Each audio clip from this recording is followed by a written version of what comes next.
News on the Hour, presented by Indeed.com. I'm Monica Ricks in New York, where security has been ramped up now that a grand jury has indicted former President Trump. It's the first time in history that a former president will face criminal charges.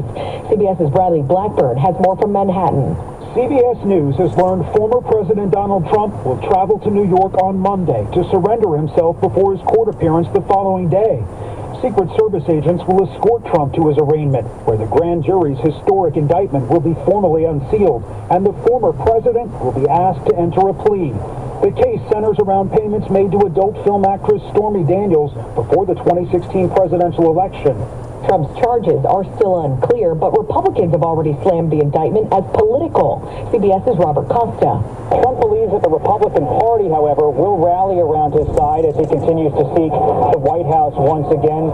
Believes that his grievances, his criticism of this investigation will make Republicans feel like outsiders with the legal system, and he will try to stoke that feeling as he continues to move toward the nomination.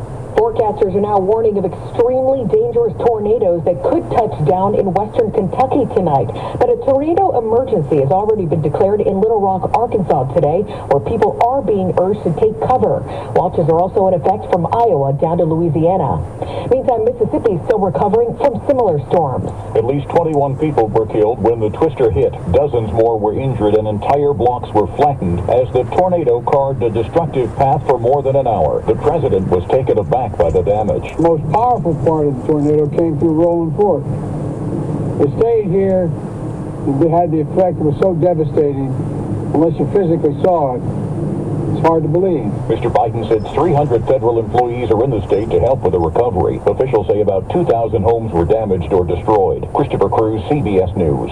The Justice Department's appealing a decision to remove preventative care rules from Obamacare coverage. CBS's Robert Legary. In announcing the appeal, the Justice Department spokesperson said for over a decade, the Affordable Care Act has ensured millions of Americans have access to critical preventative care. Those services include free cancer and heart screenings. The feds also filed suit today against Norfolk Southern for last month's toxic train derailment in East Palestine, Ohio. CBS's Linda Kenyon. The Justice Department suit seeks to hold the company accountable for the pollution and to make sure that it pays the full cost of the environmental cleanup now and in the future. Some are worried about how long that cleanup will take, as well as any long-term contamination effects in the region. This is CBS News. Well, that's today's news. I didn't hear any good news, did you? I didn't think so. I guess it's all about perspective. The glass is half full. Well, as always, I'd like to thank you again for coming along with me on these Dash Cam News adventures. You know the drill. Peace, love, and all that hippie jazz. Bye-bye, everybody.